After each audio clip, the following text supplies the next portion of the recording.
Welcome to another episode of Take a Look, the podcast where we're talking about real estate, housing, architecture, all of those amazing things. For those of you who don't know, there is a snap provincial election happening here in Ontario. I know most of you have probably turned off the news completely at this point because, you know, it's not conducive to your mental health, nor is mine. But regardless, because of this election, it's very important to us to really get into what these new policies for our potential new member of provincial parliament could mean for us here in the Bay of Quinte. And on the podcast today, we have Amanda Robertson, our local NDP candidate. Welcome to the show, Amanda. Thank you for having me. I am excited to be here. Yeah, no, we're excited to have you. This is actually our first political episode. Right. So we're not a political show, but we are a show that focuses on housing, and politics definitely obviously has an effect there. Absolutely. Well, maybe you can just tell us a bit about yourself. What's your background and how did you get to this point of putting your name in the hat for... Okay, so I mean, I can give you the long version and the short version, so I'll try to meet somewhere in the middle. But I was born and raised on a dairy farm. I went away to school, University of Guelph. I did my bachelor's in psychology. Met my husband. We moved to Toronto. I did my master's in occupational therapy. He did medical school. He's a family doctor here in town. We had our son in Toronto. Then we moved to Hamilton for my husband's residency, had my daughter, and then we landed in Belleville where he's opened up his practice and he works in the hospital. And we had my second son. And I'm a local school board trustee with Hastings and Prince Edward District School Board. I am a community volunteer, so I do some coaching with the Belleville Spirits basketball organization. I also sit on the board of directors for the John Howard. I would say my occupational therapy background it informs everything I do. So for people who aren't aware, occupational therapy really is about enabling people to participate in life and living and having meaningful opportunities to do so. So a lot of removing barriers, a lot of changing environments, and it can be done on an individual level, which most people would be most familiar with, like in the hospital, getting dressed, that type of thing. But it can also be done on a community and like a societal level where we're trying to make sure that we're building environments and living in communities that are conducive to everybody participating. Because my true belief is that we are only as strong as our most marginalized, and in this current environment, we have a lot of people who are either marginalized or at risk of it, some of whom might not even be aware of how precarious they are. So I think now more than ever, we need politicians and representatives who truly believe in the best for everybody. And that's how I kind of approach all of the involvement that I have in the community and my philosophy in life just in general. So I am happy the NDP platform really aligns with that. It's really about lifting up people, making sure that everybody has an opportunity to get ahead in life. And I'm happy to champion that message and to hopefully end up as our MPP and our representative for here in the Bay of Quinte. Awesome. Well, so you got a few things going on in your life then. How old are your kids? So my oldest will be 12 in March. My middle is going to be 10 this year, and my youngest just turned 6. Oh, wow. Okay. Yeah, you're a little ahead of me. I have a 4 and a 6-year-old. So we're just coming out of that, the diaper stage and everything. They're both now in school, which is a game changer. Yes, oh, my goodness. All of mine are in school, and my oldest is now old enough to babysit. So, a new level unlocked. Yeah, you're coming into a whole new zone. Oh, my gosh. It is. That sounds great. You can actually go out and do stuff and run for office. That's right. I can come here. I can attend meetings. But we do have a really great support system. My in-laws moved here when we did. My father-in-law retired. So, and we have their only grandchildren. So, that's key. Yeah. So I'm one of 7 kids. Okay. And there's over 20 grandkids or so on that side. My one brother has 8 of them. But we're Dutch. What can I say? But on the other side, my wife's side, for a number of years, we had the only grandkids, and you get spoiled that way. Yeah. My family, I have 3 sisters, and we all have children. So it's a similar scenario where my parents are like their grandparents to 11. So it's not the same attention that they can pay. They gotta divide their time, but here we are very lucky. So absolutely. Yeah. Well, that's great. You're just coming into the next uncomfortable phase, I guess, the pubescent teenage years. Absolutely. I'm not looking forward to that. I'm trying to treasure these moments. That's right. Even with the whining and all of that. That's right. But no, I'm kidding. My kids they're wonderful. They're both redheads, so they're just like very fiery. That's a real thing. My youngest is a redhead. Oh, okay. So you know. Curly and red, like he is. Yeah. That's awesome. So how did you first get into politics? So you're school board trustee. So was that your first election into public office? Yeah. So that was my first election into public office. I mean, I've always had an interest in governing and government. Even just as a student in high school, I was part of our student leadership, that type of thing.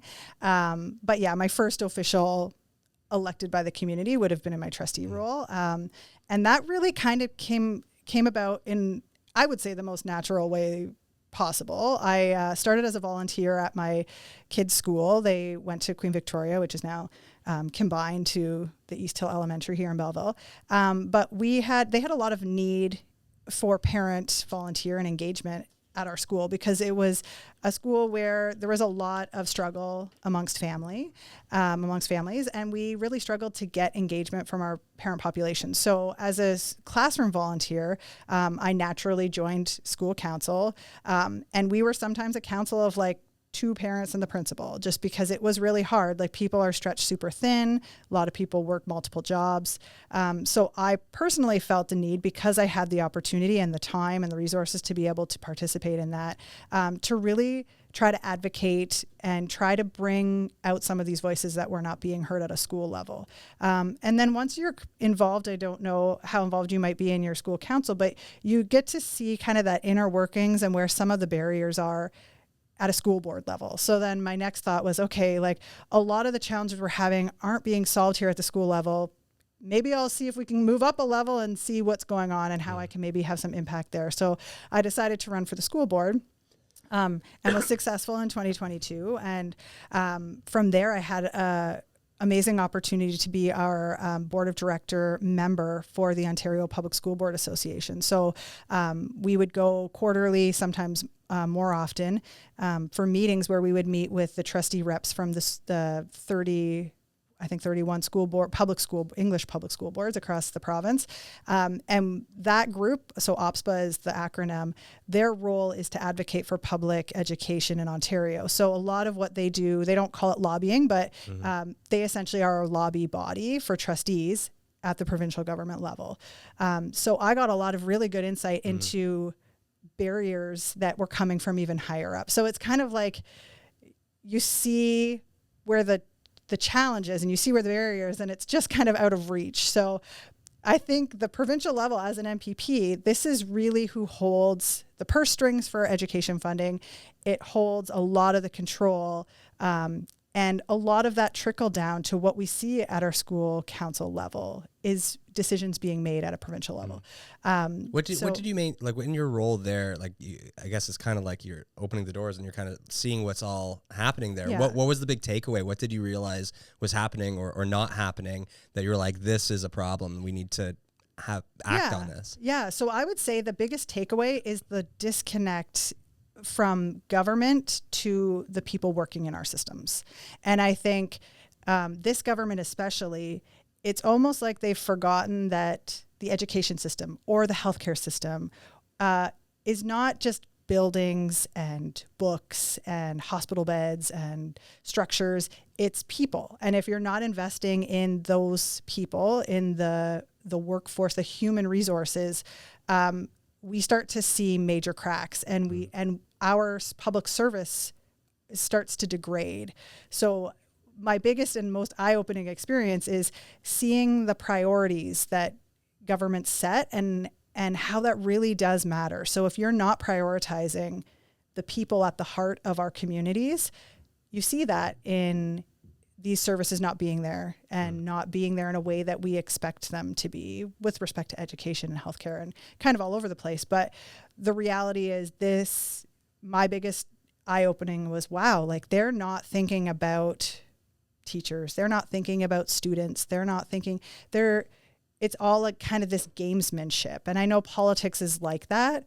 But it was really eye-opening when you have groups that are being very clear about what it is they need and why things aren't working, and then there's no action. So it's like a lot of the time people will be like, oh, we need to make sure our concerns are heard and our issues are heard.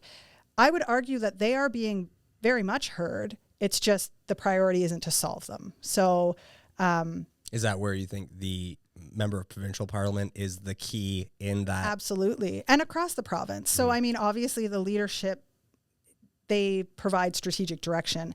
But if there isn't going to be that strong voice coming from communities, then there's never going to be a reason to change course. So this government has gotten quite long in the tooth. Doug Ford's been around for 7 years. And I think we're at a point now where he's got a lot of yes men around him. And we don't need that as our representative. We need somebody who is willing to come with our challenges, but also bring our solutions. Because if you talk to a teacher, if you talk to a nurse, if you talk to a construction worker, they know what's not working, and often they know what would work. And I think that's the piece that's not making it into policy.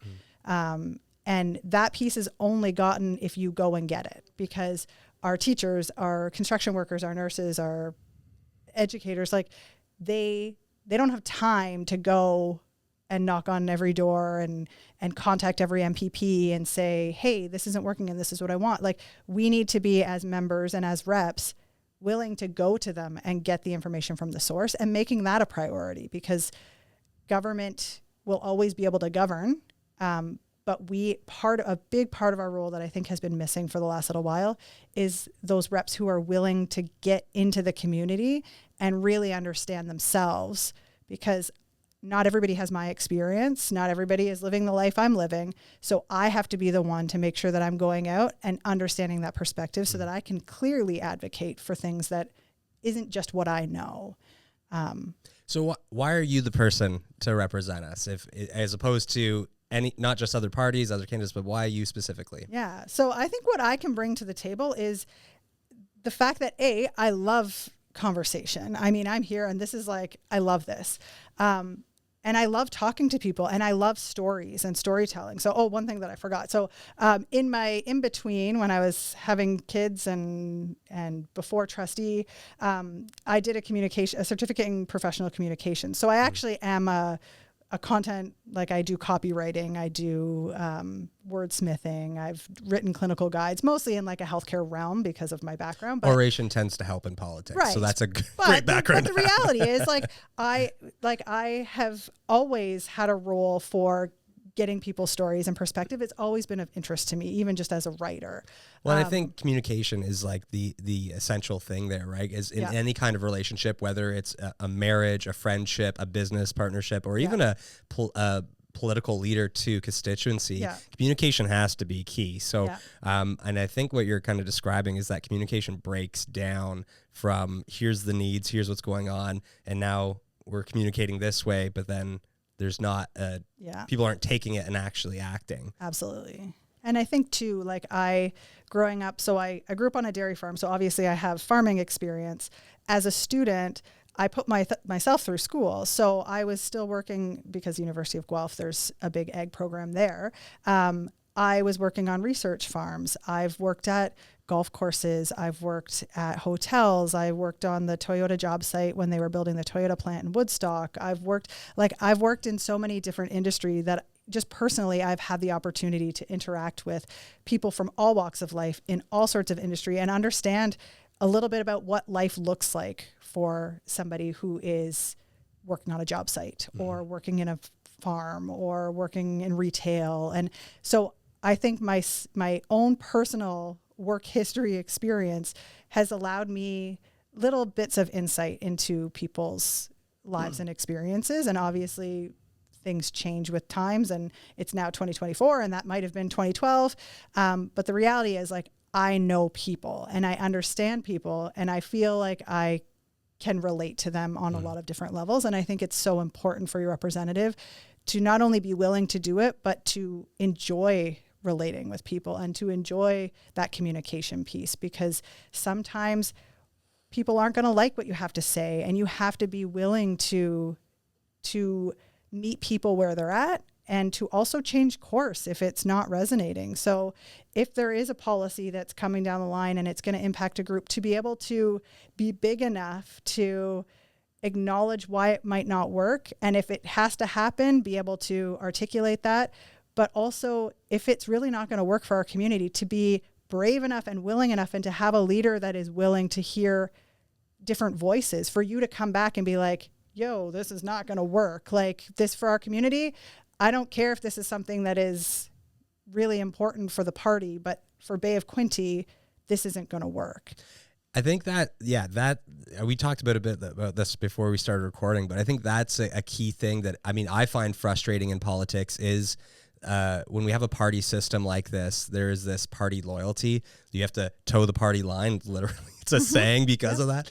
And I think we've seen that federally as well, where the wishes of the people are supposed to be heard. We are in a representative democracy where the MPPs are supposed to represent their communities, are met with this party line on the party side. How, like, I know federally, the Conservatives have put policy in place, the Liberals have put policy in place where they've said you cannot go against these policies or you're out. Do you have any fear of that in the NDP provincially here? When, like, because if you're saying this now, like, hey, I'm going to go and represent my community, but if your party leadership is saying no, what does that conflict look like for you? Yeah. So, I mean, I don't have that. And maybe this is me being naive. My relationship thus far with our central office, and even how they've acted as the opposition, so they've been the official opposition for these 7 years, there hasn't been that. There hasn't been that you're not going to get this cabinet position if you're going to be too much of an advocate. And I know we've also been benefited from the role of official opposition, so there is lots of room for lots of voices. But just knowing Marit and Marit's leadership style, she truly wants that collaboration. She truly wants those voices, and she truly does have the best interests of the people who live and work in the province of Ontario at the heart of the decision, all of the decisions that are being made. So I think she's also very willing to be respectful and reliable as a leader, but as a partner with different organizations, whether that's our labor friends in labor, whether that's our municipal leadership. Like, there's going to be much more open dialogue and that two-way street. So if that is any indication of the leadership that she would be providing when we form government, I don't worry that that's going to be an issue. Also, for myself personally, it is always and has always been very important for me to be able to be a good representative. And I'm not going to shy away from advocating what I know our community's needs are, because even as my role within occupational therapy, or is my role as a school board trustee or as a parent council member, there are all sorts of forces that are saying, nope, you can't do this because of this, and this might impact you. And I'm here anyways, and I'm still doing it. Even running for the NDP, the amount of friends that I have who have allegiance with other parties, they're like, why would you do that? Like, you're putting yourself out there in a way that is like, that could be uncomfortable. And I'm like, I am okay with discomfort. I am okay with everybody not liking me all the time. As a politician, you have to be, right? Yeah. And I think, but I'm not scared to have those tough conversations, and I'm not scared to have those tough conversations with our leadership. I feel like I have a very great relationship with Marit. I had the benefit of having that by-election and having a lot of attention paid by the leader herself. She was here, I think, 5 times during that period of time. So we have a relationship where I feel like I can text her and be like, Marit, I need this help, or our community struggling in this way. And she has shown up. So I think if that's any indication, I really, truly don't foresee there being an issue where there's this strong party line where you can't represent your community. So it's interesting because you have a background in agriculture, growing up on a farm, and you've really been had a lot of different work experience in amongst the working class. Why did you pick the NDP to run for over the other parties? Yeah, so I mean, NDP was born out of that labor movement. That is their roots. I would say there has been straying from that over the last period of time. But with Marit as a leader, that has been something that they are really trying to to build back, because we really are the party for workers and for everyday people. And that resonates with me. I like the Ontario NDP's vision that they're building towards. We have a collective of very diverse voices from all sorts of backgrounds. It's not the same person in a different suit. Like, you can distinguish between even our current members. I think there are 29 of them elected right now. They're all unique, and they're all bringing unique perspectives and community voices to the party. And it is something that is important to the Ontario NDP to be a diverse representation of the swath of Ontarians that exist in this province. And growing up on a farm in southwestern Ontario, there wasn't a whole lot of diversity. So it's always been important to me to make sure that I'm seeking out experiences that differ from mine. I had the benefit of growing up in a family who we hosted exchange students from the time I was 4 years old. So I have sisters and brothers all across the continent or all across the world. We've had people from Thailand, from Ecuador, from Austria, and we've had the opportunity to go and visit some of them, and they really are family. And so our community as a whole would always joke that our farm was kind of like the United Nations, because there was always somebody there. Christmas was always full of people who looked different and sounded different and brought different experiences. And that has really informed my understanding of the world, but also my place in it. And I think I'm in a unique position where I have the time and I have the resources and I have an ability to contribute in a positive way to making sure that lots of voices are heard. And that is really what I want to do in this role. And I think now more than ever, the community as a whole is craving that. They want to make sure that we are seeing ourselves reflected in decisions that are being made at bigger tables. And I am so excited at the prospect of being able to do that for our community. Well, let's jump into housing, because this is probably one of the biggest issue, not just locally, not just provincially, but across the entire country for the past decade or more. We were just talking before about, I was able to jump in the real estate market at a time where things were quote unquote attainable. I don't even like the word affordable, because that definition has changed so much over these past 10 years. But I think there's a lot of confusion out there as well with really what different levels of government can do, because we hear on the federal side, Pierre's out there on his campaign toting housing. We're now hearing a lot on the provincial side, but the municipalities are often the gatekeepers when it comes to permits and things like that, where in the federal or the provincial side, is more zoning. What realistically can the province do to get more housing out there? We need more doors, I guess, is the biggest issue. So how do we get there practically from the provincial perspective? Absolutely. So I think there's a few different components to this. Part of our platform includes our Homes Ontario plan, which really is a very ambitious project or proposal for getting more affordable housing built. Because the reality is this government, the Ford government, has really dropped the ball when it comes to home building, just in general. Not even affordable homes. They've not met any of their housing targets over the last 4 years. But we have a crisis on hand, and we have a crisis for a number of reasons. So for the Ontario NDP, our focus really is on taking some of the burden of housing off municipalities, off our developer friends, because the reality is it's not profitable to build affordable housing. So to ask private business to take on some of that cost and to take on some of that risk for something that they can't turn a good profit on is an unfair position to put them in. And I think people can argue as to who is best to build housing, but we've had 7 years of this approach, and we can see that it has not worked. So what the Ontario NDP wants to do is partner with co-op housing, non-for-profit housing, provide funding and low-cost financing for these agencies to be able to build homes, and also public land. Another big piece of the immediate solution is legalizing fourplexes. So in Ontario, Doug Ford has time and time again voted to not allow, I think it was the Liberals, I think, actually introduced legislation last year to legalize fourplexes. And it was born out of one of the Conservatives' housing reports that they commissioned themselves. It was one of the critical pieces where it's like, you need to legalize fourplexes so we can start densifying some of our communities. Because why would that not been a thing already? That sounds so it's wild. something that municipalities can do.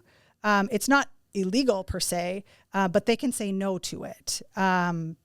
And they would have all sorts of reasons for why they may or may not want to do it. So then would the province then strong arm the municipalities in that? Basically what they would do is they would legalize it so that municipalities felt like they had that choice at hand. And it wasn't, right now, there's still a group of people or groups of people who don't want that density, who don't want the 4-story housing, who don't want Is this the not in my backyard people? Exactly. And so what legalizing would do is kind of insulate our municipal partners from some of the backlash that can happen if it's their decision to make. So then the province can take a bit more of the take some more of the heat, right?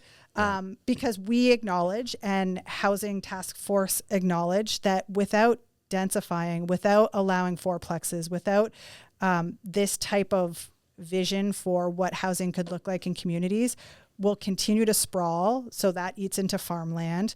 We're going to continue to build housing that is not attainable for most people because life has become so hard and so expensive that not everybody has $700,000 to $1 million to buy a single family detached home, nor is that the goal of everybody in the province. We have people who want to live on transit, who want to live in a walkable neighborhood, who, if they had a beautiful home, even if they could afford it, they don't want to have to be commuting into town. Now you need a car. Now, so the NDP's housing plan really focuses on building up communities, using space that currently exists that's underutilized. So in our community alone, there is lots of vacant land. There is lots of vacant buildings that are kind of sitting there just begging for something to be done with them. Yeah. And that is where we would be investing in building. So is that in the way of grants and loans, or is that zone changing? What's the practical So it level would be there? grants and loans. Okay. And then obviously the use of public lands that are currently sitting vacant that we could be building on. So but even in that situation, you're still having issue with the municipalities, because if they're even if the zoning's all correct and everything, they're the ones who are holding the approval at the end of the day. And this is where we get our NIMBY people, the not in my backyard people, who whenever there is a development, everyone in the radius gets a letter and saying, hey, come, you can say no, you can veto, you can do. There's a lot of power in the community to shut down projects. Yeah. How does the province then, without completely squashing the municipality's authority, how do you see roadways to be made there to solve that problem? Well, I think it's through reliable partnership. The reality is our municipalities have not had a reliable partner in the provincial government. So not even just somebody to say, yep, it's okay to do, here's a bit of funding to help with your infrastructure, not even that, but the fact that our municipalities have been left high and dry to be the scapegoats for a lot of poor policy. So there's been a big disconnect. So I think the NDP's vision would be, if we can bridge that partnership, if we can truly work together to solve these problems, there won't be that risk to our municipal leadership teams where they feel like they can't take a risk or take a chance or approve a project that may not be popular because they don't have the support, currently don't have the support from the province to back them up on anything. Okay. So I don't necessarily see it as squashing a municipality's ability to say no to things. I think it's more supporting them in what they know they need to do. We have city councillors who know we need fourplexes, who know we need to densify, and who are not having that support from the province, even by way of funds provided. Right. Because I'm seeing a lot more of it coming from the NIMBY people, like the people who are already living there. For example, in Picton, Queen Elizabeth, they're turning that into I think it's gonna be a 4-story high, low rise.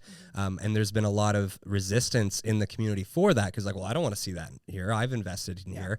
There's even an article in the paper. There's a lady wrote in who bought one of the new developments in Wellington, and then they announced a new development that's going to go right next to it, and she was complaining that she has to look at another development. Mm-hmm. So how can we, like, obviously we have this housing crisis, and I think most people are like, yes, we need more housing, but there is this overwhelming attitude that I keep seeing locally that's like, not in my backyard. I don't want more density here. I don't want more development.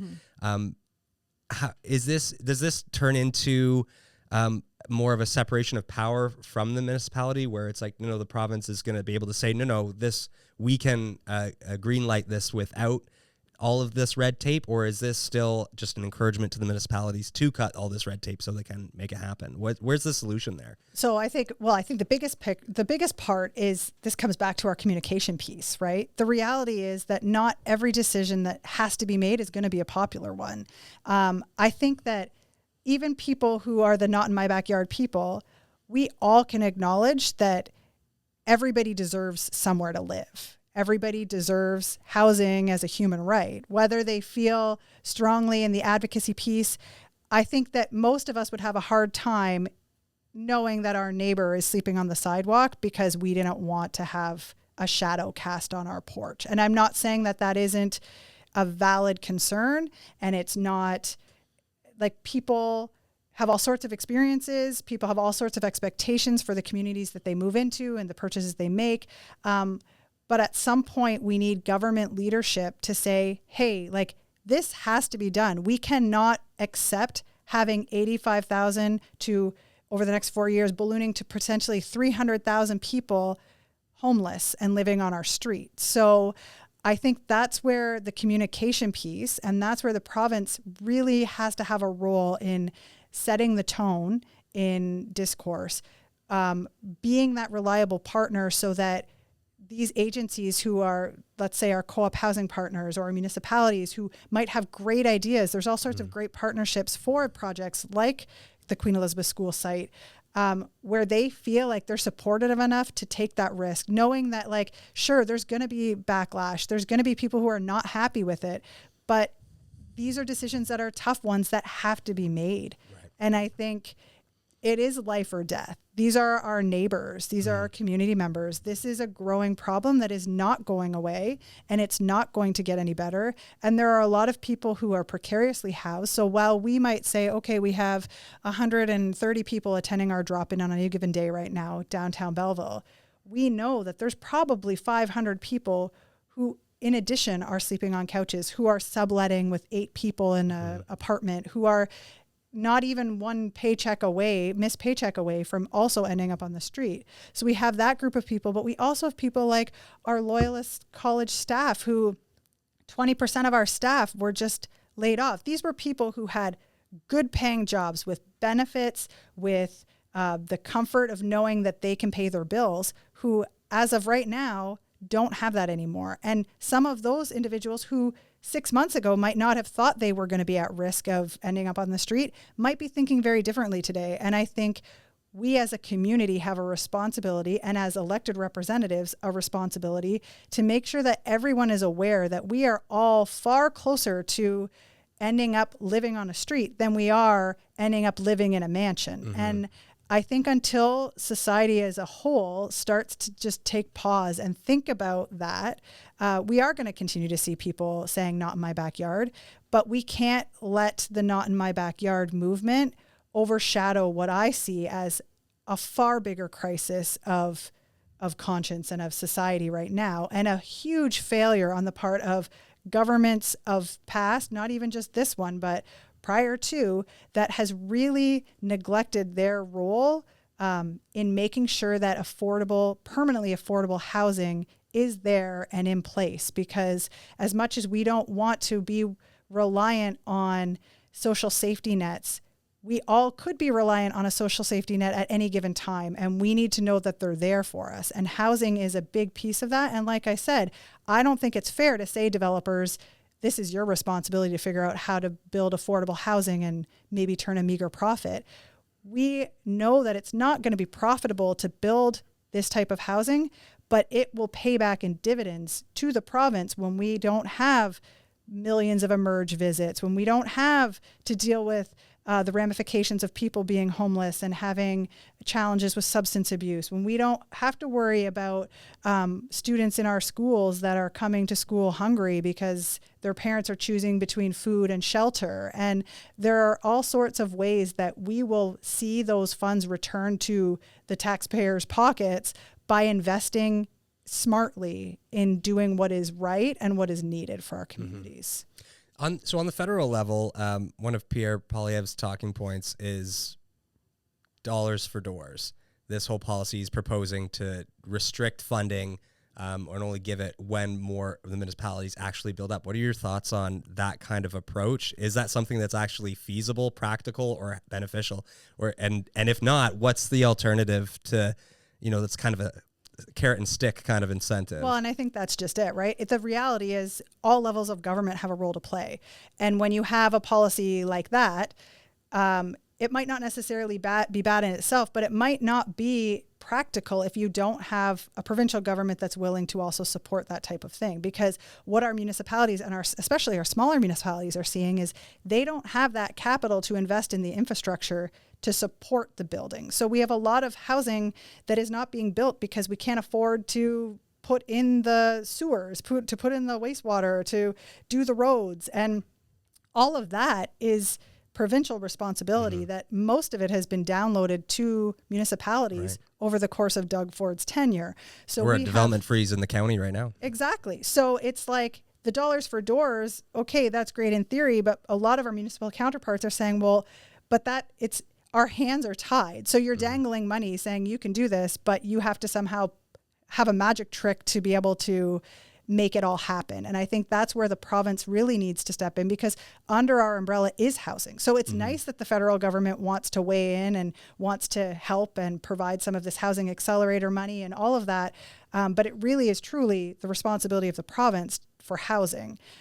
So in the scenario that Pierre Poilievre becomes prime minister, which is likely at this point, according to the polls, would an NDP government support that kind of policy on the infrastructure side to come alongside that, or is that something that is it mergeable with the platform of the NDP and the provincial or federal conservatives? I mean, I believe that anytime the federal government is willing to throw dollars at housing, it is mergeable with what the NDP wants to do, because we want to build housing. I think our plan is a standalone plan to be able to do it, and that is just icing on top, because our role would be to re-upload a lot of the infrastructure costs, not even just for roads and other infrastructure that's needed for housing, but also for transit. So the province has downloaded a lot of transit costs directly onto municipalities, which for a place like Bay of Quinte, that's a big cost that they should never have been having to shoulder. So if we are investing and re-uploading back in the infrastructure so that we can make sure that our communities have what they need to prepare for the housing, they can build it. And our developers can continue to build.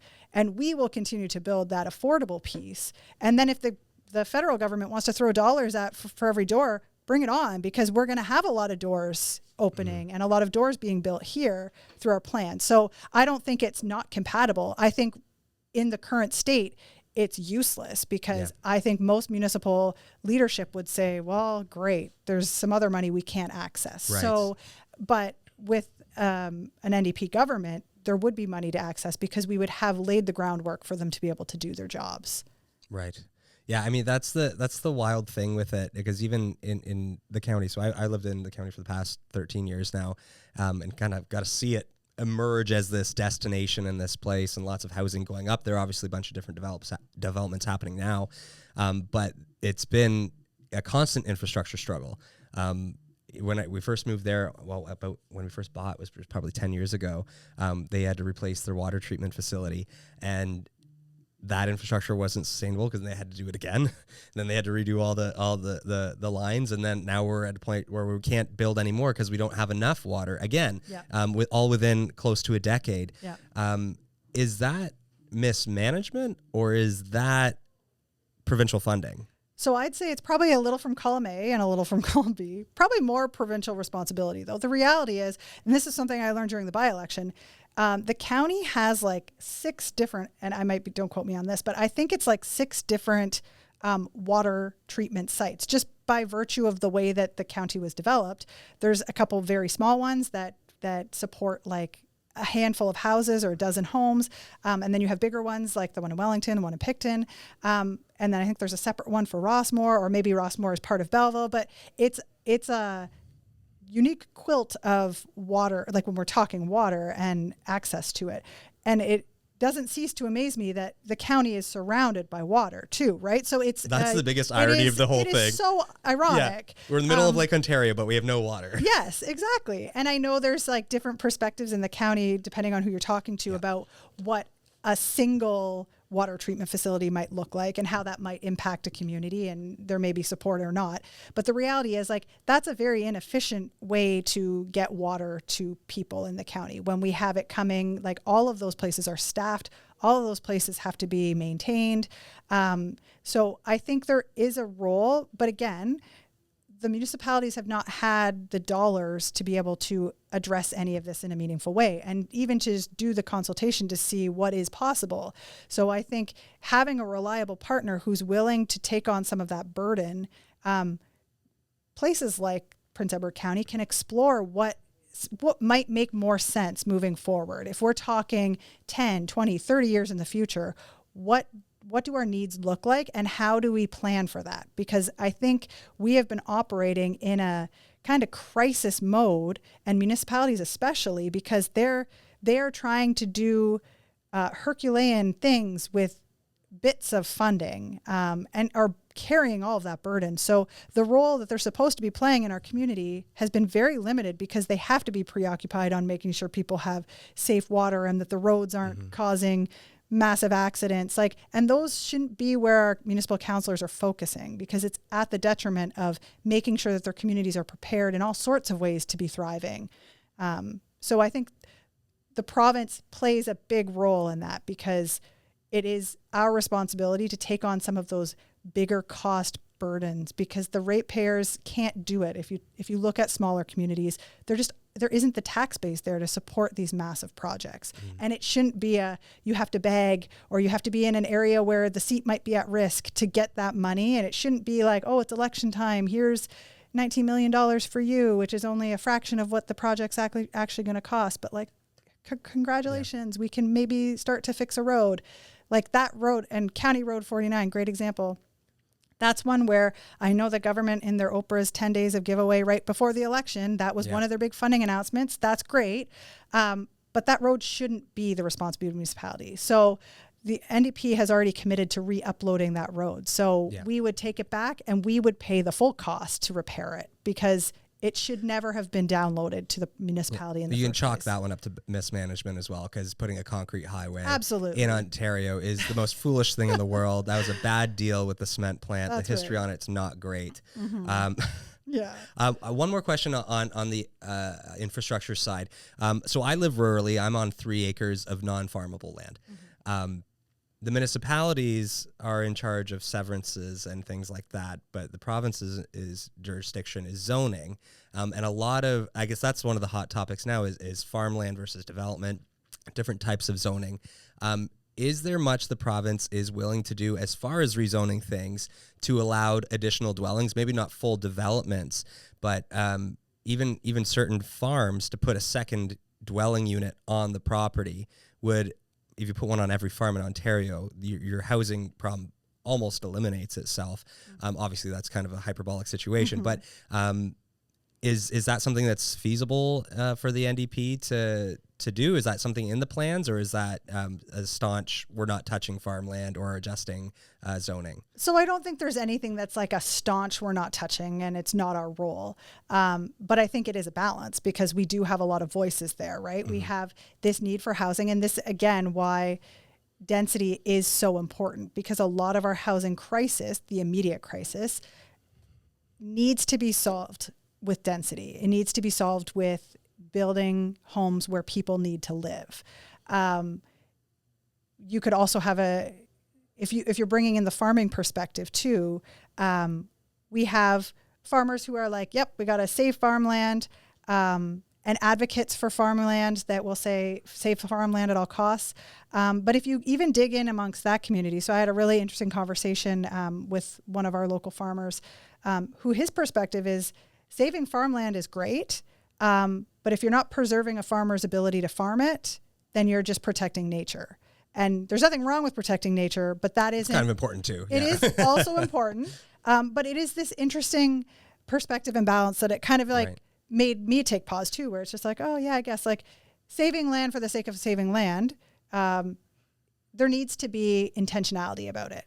And so when it comes to development and when it comes to building additional dwellings on farmland, there is a lot of consideration that has to take place because I know, so my sister is a Brant County councillor, Brant County, and she's also a farmer. And this comes up for them constantly, where people want to sever, people want to have small little housing groups pop up on parts of land.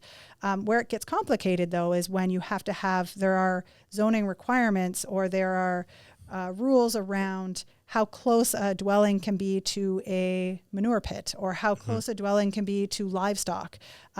So what happens if we get a little too gung-ho with building in our farm spaces is it limits our farmers' ability to modernize, to update, because perhaps now they can't build a barn where they maybe intended to because now you have a house that's 100 meters closer than it would have been in the past. So I think there's a lot of considerations, but that's where it's really important that we're partnering with lots of voices, and so that we're hearing all of these perspectives, because one thing that might seem like a simple solution or something that is really needed and really desirable might have impacts that are far-reaching and that impair our ability to have a thriving agricultural economy here in Bay of Quinte or elsewhere across the province. So I wouldn't be able to commit strongly one way or the other, but what I will say is that it is a complicated and complex challenge that needs to be addressed, and it needs to be, we need to have all voices at the table so that we're making smart decisions for our communities.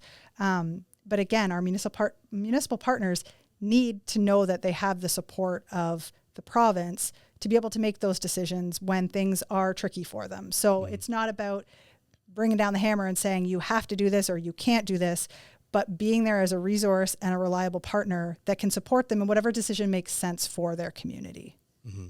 Well, let's jump over into the hot topic of the year, it seems like, tariffs. Donald Trump has promised tariffs on us, and we've now just yesterday gotten a 30-day delay. As a result of a fentanyl czar. Yes, that's right. So we are now putting 10,000 CBSA members at the border. We are having a fentanyl czar. So dealing with immigration and drugs is basically what the requirement is. But this only staves it off for 30 days. Yeah. Who knows what's going to happen after? How do you see these potential tariffs affecting the Ontario housing market? Oh, that's a good question. Well, I mean, right now we are in a really challenging state as is, tariffs aside. So I think what we want to be looking at is, and what our leadership is looking at, is how do we tariff-proof our economy as a whole? And that includes housing, that includes healthcare, that includes everything. How do we make sure that we are in a strong position so that it's tariffs this week, but next week it could be any other disaster or crisis. So I think making sure that we are, again, going back to building this affordable housing, we need to have a housing supply that supports our needs, tariffs or no tariffs.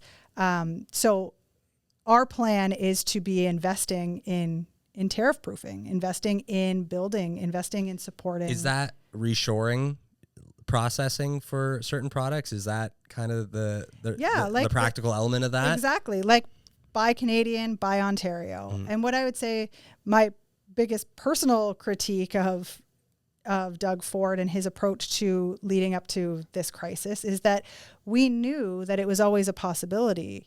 Donald Trump has been talking about tariffs and tariffs on Canada throughout his entire election campaign. So November, when he was elected, if I were premier, I would have been mounting the biggest Buy Ontario campaign I could. Like, we all can harken back to the Good Things Grow in Ontario commercials. I'm sure we all got that jingle now in our head. But the fact of the matter is, I know that isn't going to solve it. It's not going to insulate us completely, but there could have been a major concerted effort on a provincial level to start to shift that focus that we're seeing over the last 4 days, where consumers are waking up going, oh my gosh, like, where do these apples come from? Or they're making different choices. And I think there could have been intentionality that would have insulated us a little bit from this immediate fear and crisis, to kind of redirect our own purchasing power to be able to support us through this. Because if the tariffs come, like, no one is going to sugarcoat that there aren't going to be major challenges. But do you want to be facing those major challenges in our current environment that is not meeting the needs of a lot of us? So I don't think you can tease away the tariff threat from the crisis burning in healthcare, from our lack of housing, from our education crisis, because right now what Doug Ford is proposing is, I'm going to protect you and currently what we have, the status quo. And I think most of us can acknowledge that the status quo is not working for a majority of us.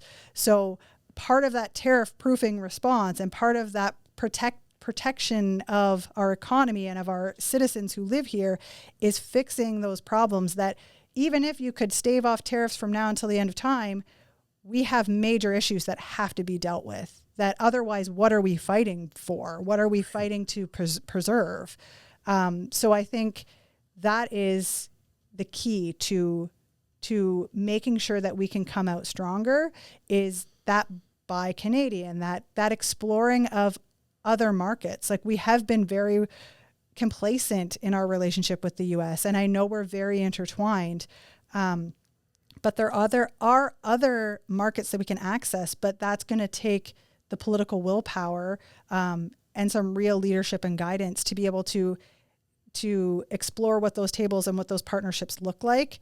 And you need to have somebody at the helm who is a relationship builder, who is a good communicator, who has the best interests of people at heart. Because if you only have the best interests of a bottom line of a business, or of a friend, or of some wealthy donor, you're not going to be making those partnerships that are going to benefit all of us. And you are going to see things like these last 4 months where Doug Ford could have been changing that narrative in advance, but he didn't. He was signing contracts with Elon Musk. He was ripping him up. He was signing him again. And that doesn't scream to me somebody who has my best interests. And why should we trust him to be the best person to lead us through this challenging time, when he has demonstrated time and time and time again that he doesn't have our best interests at heart? So I think we have an opportunity here. Well, I would say I would much rather not be campaigning in February in Canada, because it is cold and it is snowy and it is really hard to get signs in the ground. We have been given this gift as taxpayers to prevent another year and a half of damage that we have been experiencing over the last 7 years, and change direction early. And I think that's something that I hope that voters stop and think about, because this has presented us with a change, an opportunity for change that I think is so needed here and so needed in our province. And at a time where it is really uncertain and people are really scared, and they have every right to be scared. But when we have a premier who quits his job right in the moment that we need that stability, that's opportunism at its finest. And that is what people have become so disenfranchised with politics across the board. This constant gamesmanship, this constant opportunism. And I think that's where we have a real opportunity to also be opportunistic, in that we can have better. And it is possible, because I think a lot of these voices are still people who are saying that politics of fear. And we've heard this from Doug Ford and from his members, that, oh, well, voting for the NDP, that's scary. You should be scared of that. That's going to be costly. That's going to be expensive. And I think what we saw in the lead up to this election was $7.5 billion that flew out the door in a matter of 3 days.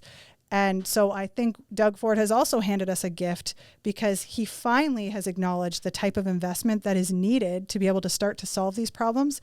So I'm hopeful that the sticker shock of the cost of doing government in Ontario, that will level the playing field, and people will look at, what do platforms actually say? So Doug Ford wants to throw $1.4 billion towards primary care. okay, what are we going to get for that 1.4 billion? Because NDP is going to be committing a similar amount of money, but what does that look like? Where are we solving the problem? Are we solving it upstream before it happens, or are we waiting and then putting a Band-Aid on the bottom? Because the latter has been what we've seen so far. Yeah, I think the irony in the current, well, I guess the now past PC government has been, this is supposed to be the party of fiscal responsibility, and has been anything but, and accusing any other party of being fiscally irresponsible is kind of laughable. Yep. But I think with the tariffs, though, ultimately, I think most people, we're affected by the uncertainty of it, right? And I think you kind of hit the nail on the head with what people are looking for is that stability and being able to move forward with projects, even in the private sector as well. My brother Jeff, he's a union carpenter. He's working actually in a Etobicoke, Doug Ford's home riding. But he's a site super, and he works for one of these bigger companies. And there's a lot of uncertainty there. They're unsure of well, do we move forward? Are we going to get this project? Is it going to be delayed? Because 25% tariffs, especially on any kind of commercial building, it is huge, because steel, for example, crosses the border how many times for different products, whether it's screws or framing or bigger I-beam stuff. I mean, we have a lot of steel manufacturing here in Canada, but we process a lot of it in the States as well. What would you say to people like my brother who are like, I don't know what's going to happen here. I don't know. Am I going to have a job coming up because these projects are being pushed back? What would you tell people who are really feeling that uncertainty with these proposed tariffs? Yeah. So what I would say is part of the tariff proofing plan that MART has proposed, and that is part of our platform, is pushing ahead with projects that are shovel ready, because we know we're going to have to support through stimulus these projects to make sure that we are maintaining jobs, to make sure that our partners in manufacturing have a job to go to. And that might require a lot of infusion of money. And that's going to be coming from a partnership with the federal government and the province. So that would be the relationship building that is going to be so important. There's also plans in our platform in this tariff proofing piece where we're talking about EI and making sure that those social safety nets are there if people do lose their jobs, because we know maybe not necessarily in construction, because I think that's going to be somewhere where it's twofold. Investing, even in a stimulus fashion, in building homes, in commercial development, that is something that we can plow forward with, because that we're getting the product out of that is going to be so valuable and so needed, especially when we're talking housing.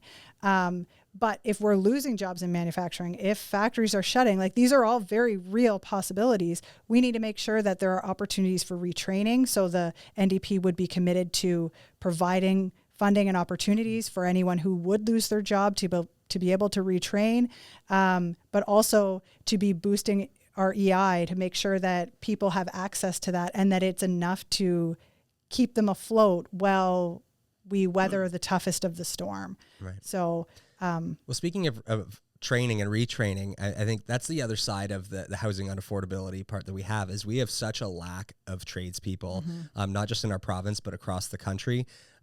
We're having the boomer generation, which had the majority of our tradespeople, are now retiring and not working anymore. And we have not had anywhere close to replacement numbers. In the past, they had the OYAP program and things like that, which I was a part of, actually. I didn't follow through with it because here I am.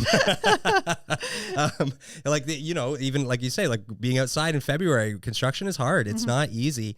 How can the NDP government, what are you guys proposing to solve that problem? What's the answer to getting tradespeople in to actually be able to build the houses to solve this housing problem? So I think I'm going to put on a different hat here too. So as a school board trustee, I can say that Hastings and Prince Edward, we are very proud of our trades pathways for students. And it's something that I will say the Ford government has talked a good game about. They have thrown money towards developing skilled trades in high schools.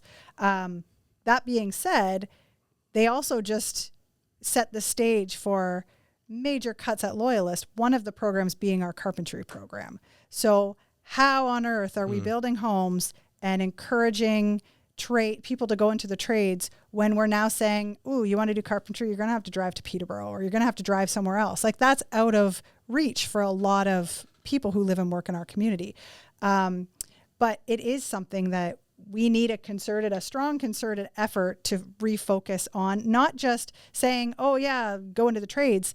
It has to be a demonstrated good pathway for students. And we need to get students on board at a young age, which means exposing them to all sorts of trades, and providing that clear pathway to a stable job. And I think right now what has happened, at least here in Bay of Quinte in the last 2 weeks, is we've kind of cut that pathway off. So how are we supposed to, as educators in the high school system, encourage people to go into a trade that we can't offer a robust co-op program for? We don't have that connection at the community college anymore. So I think investing in our community colleges is critical, because this government has not. In fact, they cut funding back in 2018, and then they froze domestic tuition. So there has been an over-reliance on international students. And to be fair to the colleges, it was over-rely and continue to offer what you offer, or contract. So what the international students have allowed us for is 7 more years of being able to offer carpentry and culinary arts and all of these skilled trades. And now federally, we're restricting that as well. And so I think Doug Ford would point to Justin Trudeau and say, well, this is his fault. He cut off the flow, and what do you expect? But I think that is exactly what we don't need at a provincial level, because the only reason there was this over-reliance was because they've been underfunded by $1.4 billion in our post-secondary sector. So I think you can't have your cake and eat it too. But regardless of how we got here, the province has a huge role in helping navigate out of this mess and out of this crisis. And if they're not willing to come to the table, we are going to lose our local community college. And that is not, and this is where I think our local representation is so incredibly important, because if we don't have a strong advocate, and I will point out that Tyler has been radio silent on the Loyalist job cuts and the Loyalist program cuts. And that to me is a completely unacceptable approach, because even if it doesn't align with what Doug's plans are for post-secondary education, as our local representation, over 100 jobs gone like that, you're not willing to go to your boss and say, this isn't okay, you need to help me fix this. That's not okay either. So I've been platforming that because this has been flagged as a potential risk. Can you take us through that? Like, what actually is happening there? Because I saw your post about it, but take us through what happened at Loyalist. So Loyalist College has been, obviously, they offer a diverse range of programming, everything from the skilled trades to the culinary arts to healthcare. So back in, I want to say it was early last year, was the most recent. It was a Blue Ribbon report on the financial health of post-secondary institutions. And I don't know if it's commissioned by the province, but it's on a provincial level. So they reported that colleges and universities were being underfunded by $1.4 billion provincially. And it was placing them at risk of not having financial, stability, not even stability, but feasibility to continue to operate as they were. So a lot of colleges and universities, especially colleges like Loyalist, they used international student tuition to supplement where they were not being, their funding needs were not being met elsewhere, because the province back in 2018, they cut a lot of the funding, provincial funding for public post-secondary institutions, and then they froze domestic student tuition. They reduced 10% and froze it there. So for students, domestic students, that's nice. Like, their tuition is frozen. It's not going to go up. They're going to be able to continue to. But for colleges, their costs continue to rise. So if you can't raise student tuition, then you have no choice but to bring in international students, and you can charge whatever you want for an international student's tuition. So I will say there isn't one party that is responsible in its entirety. So Loyalist was reliant on, I think it was almost 75% of their operating funding was generated by student international student tuition. So when the federal government put a cap on their international students, it has had immediate and devastating impacts, especially in our community colleges, because a lot were gap filling with international student tuition. So back in the by-election, so back in September when this cap was first proposed, there was a lot of outcry at the time within the sector being like, this is going to devastate us. We can't keep the lights on if you don't come to the table with funding. And the province didn't. So as part of their 10 days of Oprah giveaways with all their billions that they threw out, not one of those billions went towards post-secondary education. So even if they were to come out right now and be like, this is important, it wasn't a priority, even knowing what they knew, which was that this was going to be devastating and result in a contracture of colleges like Loyalist. So what they've done is they're going to cut 20% of their staff across the board. So Wow. all levels of staffing. So That's a lot. From administration all the way down to, we have our union faculty, we have our non-union faculty, our custodial support. Everybody, like nobody is safe. And this is all just because the money's just the not money there. is not there. And then they're also pausing, so you could say canceling, but pausing enrollment into 30% of their programming. And so a lot of those programs include carpentry. I think there's architectural engineering.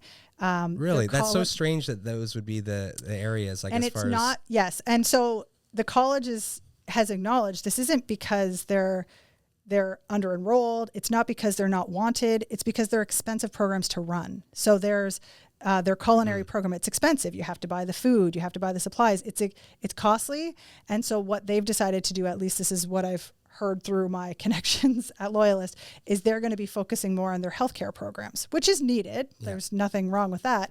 But it's at the detriment of this large swath of skilled trades. Yeah, the trades is super important. And I mean, back when I was in high school and I was a participant of the OEAP program, that's when they were starting there. It was like, hey, we're going to pay you to go to school, pay for your tools, because they knew back then, it's like, hey, we're going to have a big trades issue in another 10, 15 years. And 20 years later now, actually, I'm dating myself, but it's, we have a huge problem. I've been trying to do my part.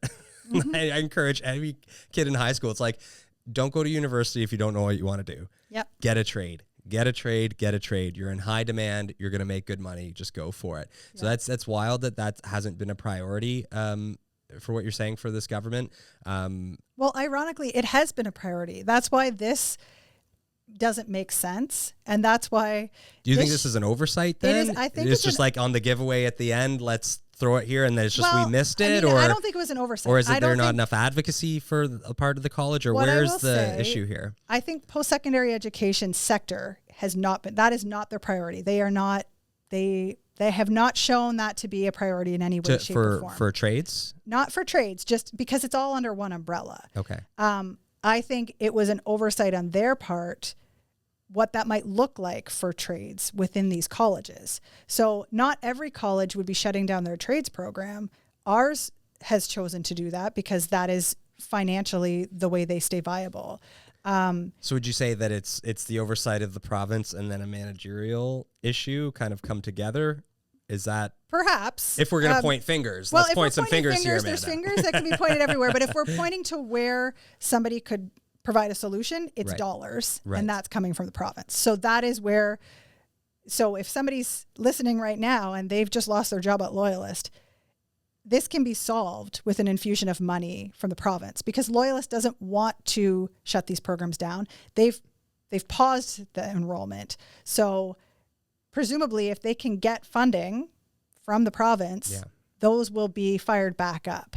And I think that's where the NDP has committed to restoring that funding and to working as a reliable funding partner to our post-secondary institutions to ensure they have what they need to stay viable while we work on what a post-international student boom looks like. Mm-hmm. And I think that's where our local the Loyalist College piece, that's really just highlighting the need for our local representatives to be very vocal for us, because I'm sure Doug Ford would not be thrilled to hear that we've cut carpentry here in the Bay of Quinte, because that doesn't jive with them infusing money into the secondary school pathway to expand OYAP seats, to expand our specialist high skills majors in the trades, to expand all these trades pathways that they've been prioritizing and really talking about over the last 4 years, that doesn't jive. But that is a reality of not looking at the big picture. And for us here in Bay of Quinte, that's a reality of having a representative who isn't willing to go to his boss and be like, hey, we messed up. We need to fix this.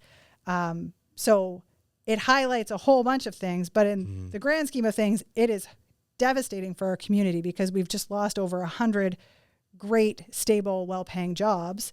And we've lost opportunity for our students coming up. We've lost opportunity for our small businesses who would be hiring these people once they graduate. We had a woman at our rally yesterday who is in the culinary program at Loyalist, and I believe the culinary program has been axed as a whole. And they just invested over $1 million to build this state-of-the-art culinary facility and restaurant on campus. And she's just like, this makes no sense. And so there's a lot of uncertainty and a lot of questions. It really just boils down to dollars and the province coming there and putting their money where their mouth is with respect to the skilled trades. And they're not doing that at this point in time. Let's jump over to rentals for a second, because obviously I think as home ownership becomes more and more unattainable, renting is the only alternative. Besides, living in your parents' basement for the foreseeable future, which so many of people my age are doing exactly that, because even rent has gone out of control. Back when Kathleen Wynne was premier, she adjusted for a universal rental agreement for the entire province, which basically kind of unified kind of how things are going to work with the rental units. And now there's a bit of it's kind of complicated, right? Because you have rentals that are owned by big corporations, and then you have rentals that are owned by people like myself. So I actually just recently sold my investment property, and I was a landlord, and it's not easy, especially when the cost of things go up, when the interest rates were going up. The numbers just didn't add up anymore. So it was better for me to move away from that. I would argue that local landlording is probably better for a community than having a corporation set up the way they have, which was the motivation, I think, for Wynn's government to even change the rental agreement policy, was so to keep those guys in check so they couldn't, we want to make sure that rental agreements are fair and reasonable, especially in Canada where we have pretty volatile winters and you can't just kick people out in the middle of winter. How do we navigate that to incentivize local renting or local landlording versus I guess where I'm getting it is it was the landlord tenant board did not make it easy for landlording. They don't give a whole lot of rights to landlords, so it becomes not just an expense on I got to pay all the regular fees and everything, but we have a place, especially since COVID, where tenants had a lot more rights, where they could basically sit in place for months, even years, and not pay rent, and people would lose their hat. I fortunately had great tenants who kept paying me throughout, and there was some government assistance along the way, but now we've moved to more of this corporate-owned rental situation. How do we navigate that to come to a place of fairness, not just on the renter side, but on the landlord side, ideally not corporate owned? Yes. So what I would say is the NDP would be proposing rent control on units, on all housing units. And I think Doug Ford came in and he said he wouldn't, but he removed all rent control, which I know for somebody who is that local landlord, not this big corporation, that's scary because it's you've invested. This could perhaps be your retirement investment. Our perspective really is housing needs to be viewed as a human right. If people want to invest in housing to be landlords, great. But I think the system is broken. And you mentioned the landlord tenant board or the housing tribunal. And it has been underfunded as well. So Doug Ford also cut funding to that oversight or that board. So while protections for landlords are weak at best, what really was what I see as so damaging is that process is so backed up. So there are bad actor tenants, there are bad actor landlords. There needs to be an effective and efficient way to navigate those challenges. I will also say, and you touched on it, COVID was a great example, where desperate people do desperate things. So you might have people who otherwise would have been fabulous tenants, but they're desperate and they're scraping by. And the more that we have people hurting in our community, the more exposed our landlords are to somebody not paying rent and not leaving, because the alternative is they're on the street. And I'm not making excuses for people who don't pay their rent, but you can see how this problem is going to only increase as we get into an economy that is even more dire for people. So I think part of it is, well, rent control is a must, especially when you have a lot of our rental units owned and operated by these major corporations. They don't have that personal relationship with their tenant to be like, oh, this is a single mom. She's working 3 jobs. She's got 4 children and she's one step away from the street. And you can be like, okay, she's $50 short, or she's a week late, or what. Like, you can have those personal conversations. Those don't happen widespread. So maybe here in Bay of Quinte, there's less of that corporate model. There needs to be process in place that protects our landlords, but also acknowledges the critical importance of people being able to access affordable housing. And I think a government that is going to invest in deeply and permanent affordable housing is going to take some of that risk away from people who want to be landlords, because you won't have nothing but desperate people looking for places to live, because we'll be providing an abundance of places for people to live that are affordable and attainable. So I don't think it's easy. And I know that amongst landlords, I'm not likely going to be a popular girl. But I think it's so important. And I think if we can appeal to the humanity of what we're actually talking about, which is the right of a person to be indoors at night and have somewhere safe to sleep, I think reframing the issue and dealing with some of those other issues that is aggravating the problem of problem tenants and not being able to get through these, because sure, there's always going to be people who take advantage of systems on both sides.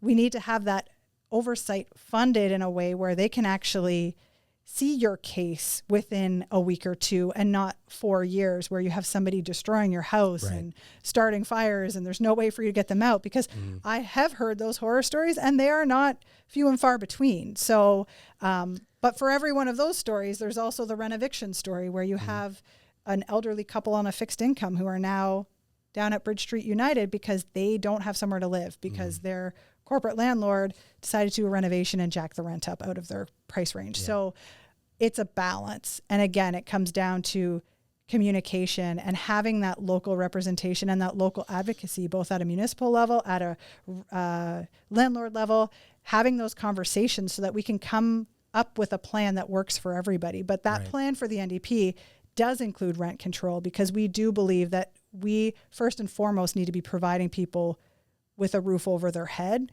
because we're not going to be able to solve any of these problems if we continue down the path that we're on, which is, it's broken. It's a broken system for everyone. I think one of the things that turned us off, like as landlords, the most was the lack of support of the system, like you were saying. And if it's underfunding, that would make sense, because like for some cases, you're waiting almost a year to see a board member. Whereas, you know, we have friends who live in Alberta, they can see one within a matter of days. And that's how it's supposed to work. Yes. It really has Which then been, you can have some conflict resolution if there's an issue. And then, because if you're just sitting there, it's like you have, you know, it's not even less so like the practical element of like, oh, I need to make sure this happens. It's about, I feel powerless in this situation. I don't know what to do, because even like in our situation, where it's like, well, we're now in the red on operating this building.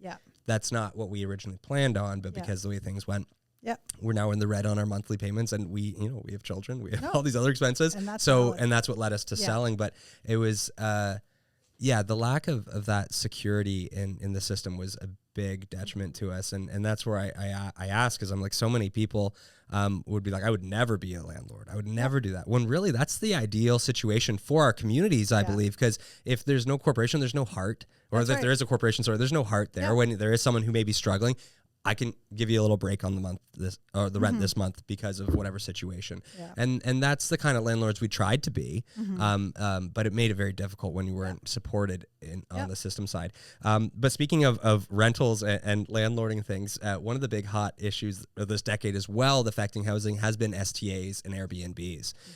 This has been left up to the municipalities to determine their policies regarding licensing and things like that.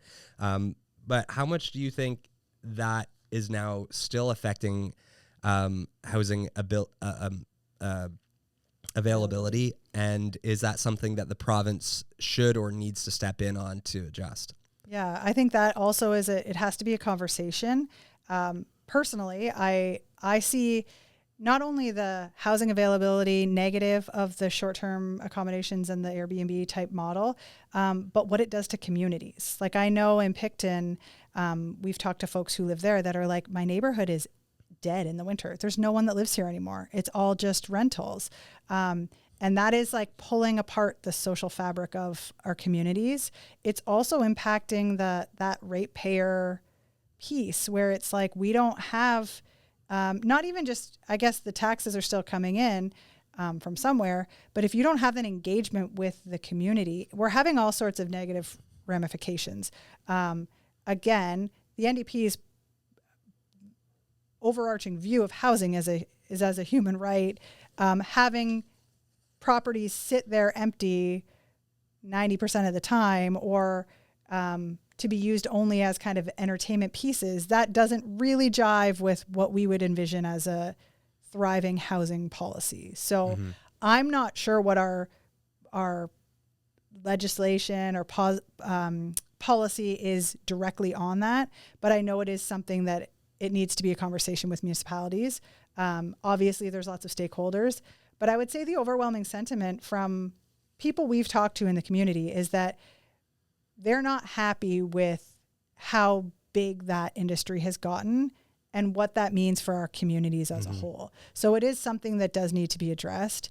And I don't necessarily see, I know there's been other jurisdictions that have banned this type of thing or have limited the number of short-term rentals that can be in any one community. I've seen a really interesting model. They've done this in Banff and they've done this in Canmore, Alberta as well, is where they have different zoning for certain blocks of developments where they have local only developments where you have to work in town to live in those buildings. So that kind of at least creates some availability, because I mean, especially in Picton, we're finding this now too. We have all these fast food restaurants that popped up, but we have nobody to work in them because nobody can live in town. Right. Is that an idea that maybe we could steal from that jurisdiction and apply here? Is that something that makes sense on the zoning side, or is that just kind of work in isolation over there? No, I think anytime there's an opportunity for a solution that's working somewhere, it needs to be explored here, because I think that's where we're going to be able to solve the most problems in the most robust way when we have creative ideas and we're not scared of like having those conversations and bringing in these great ideas. So I think a lot of our challenge is that the echo chamber has become so small that it's like any ideas that we're having it's coming from within a small bubble of people, and solving problems like housing and like challenges with Airbnb.